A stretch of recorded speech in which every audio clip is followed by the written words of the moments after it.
The dark truth is that it's become very hard to find anyone, and certainly anything, more interesting than a smartphone.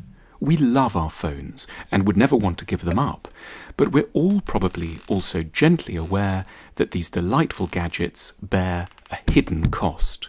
To say that we are addicted to our phones is not merely to point out that we use them a lot, it signals a darker notion. That we use them to keep our own selves at bay.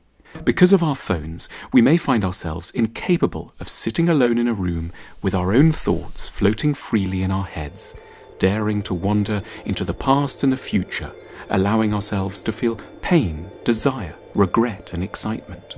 We are addicted to our phones not because we rely on them, but to the extent that we recruit them to a harmful project of self-avoidance.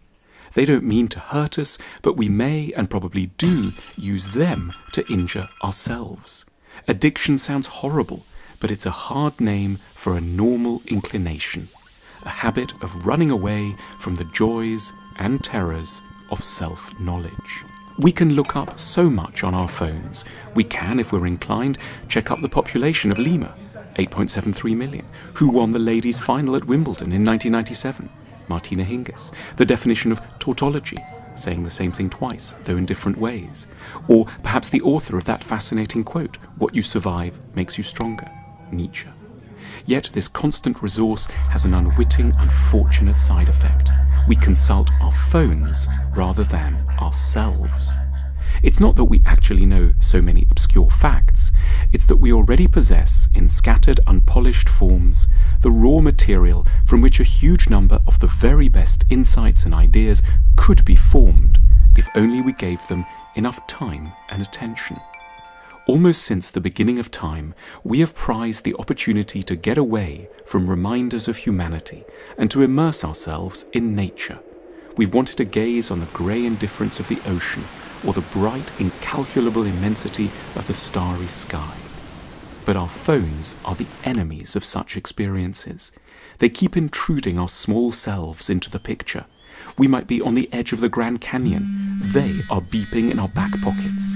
We may be gazing at the southern slopes of the Matterhorn. They are receiving updates for a food delivery app back home. They ask us never to forget our ego and the endless things that ail us. Without meaning to, they strip away the help that the grandeur of nature can offer us. We constantly use our phones to keep track of our appointments, but we are, if we think about it, quite constrained around the things to which we choose to be alerted.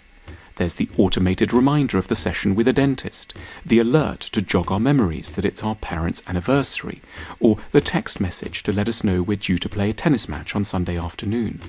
But there are other, very different appointments we need to keep in mind. We need reminders to keep appointments with ourselves. We need to spend time with our own worries, to understand them rather than just suffer the anxiety they create. The grandest and much the worst is our final appointment with death. We don't know how many days we have left to count down, but what we need reminding of is not the day and the hour, but the fact. Ideally, we'd get a message every morning. Memento homo quia pulvis es, et in pulverem reverteris. Remember you are made of dust and will be dust again.